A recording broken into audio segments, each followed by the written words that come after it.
students.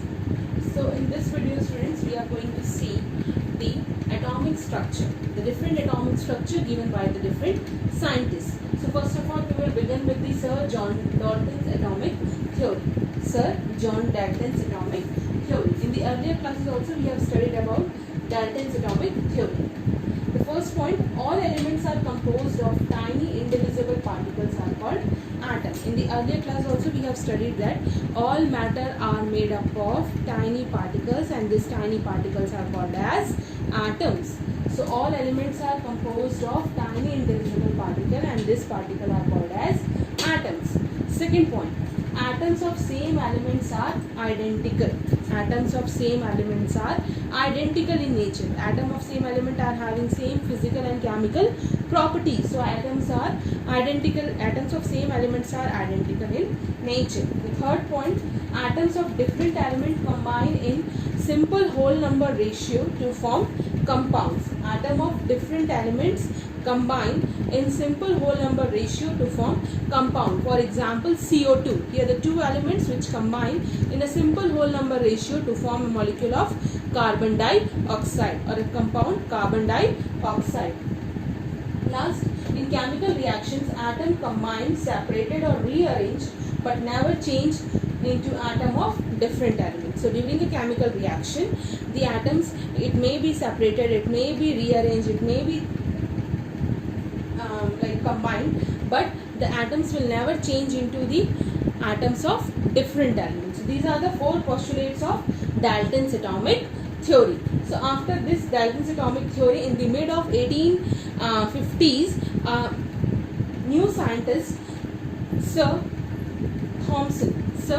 Thomson gives or put a new atomic structure, and that atomic structure is called as pudding model or plum model or watermelon. This model is also called as plum pudding model or watermelon model because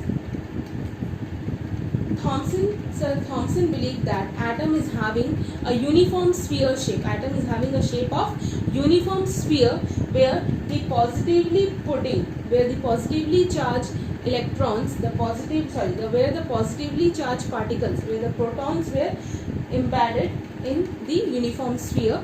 The protons were uniformly distributed in the uniform sphere and the electrons like a plum. So the protons are act as pudding. Okay, the positive protons are act as pudding and the electrons were embedded in that pudding. The electrons were embedded in that pudding just like a plum. So plum in pudding. That's why this model is also called as plum pudding model, because in this model he believed that atom is having a uniform sphere shape where the positive charge particles were uniformly distributed just like pudding and the electrons were embedded in that pudding That's why this model is called as plum pudding model. Okay, the one of the main feature of Dalton's atomic model was that according to this concept, the mass of atom is uniformly distributed in all the part of the atom. One of the main feature is that the mass of atom is uniformly spread in the atom. The mass of atom is uniformly spread in the atom, and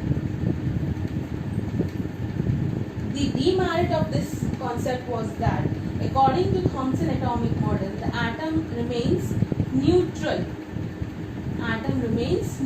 Because this positive charge particle cancel out this negative charge particle and overall the charge of an atom remains neutral.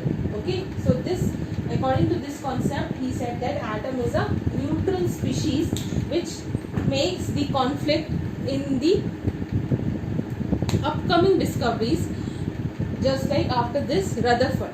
Okay, so Ernest Rutherford put the next atomic theory by using a gold foil experiment. So Thomson atomic model has a conflict between the Ernest Rutherford gold foil experiment. Okay children, so I hope you will understand this both atomic theory First one is Sir John Dalton's atomic theory, and second is Thomson atomic model. So according to Thomson atomic model, atom remains neutral species, atom remains overall neutral, which create a conflict later with the later discovery. Okay, according to him, the atom is neutral species which create a conflict with the later discoveries. And according to Sir John Dalton, atom is a indivisible in nature, which has proven wrong, because atom can be divided into subatomic particles. That subatomic particles are electron, proton and neutron, which we have studied in earlier classes. So children, now let's move to the next topic, which is the Ernest Rutherford Goldfoil experiment or nuclear model of an atom, which was given by Ernest Rutherford. Okay, in this Ernest Rutherford Goldfoil experiment, he is using a alpha particle. He is using alpha particle. Now let's have one question. What are alpha particles? Alpha particles are positively charged particles, just like helium. So helium is acting as a alpha particle. Okay, so alpha particles are positively charged particles. So he is striking the alpha particles in gold foil. He is using a gold foil, a thin sheet or thin foil which is made up of gold. When the alpha particle strikes that surface is coated with the fluorescent material. That fluorescent material is act as zinc sulfide. So when these alpha particles strike that material, it glows. Okay, this is a simple experiment which was done by the Ernest Rutherford. That experiment is called as gold foil experiment. So let us see the Ernest Rutherford gold foil experiment, while later that he gave the nuclear model of an atom. Okay, so this we are going to see in the next video. Thank you.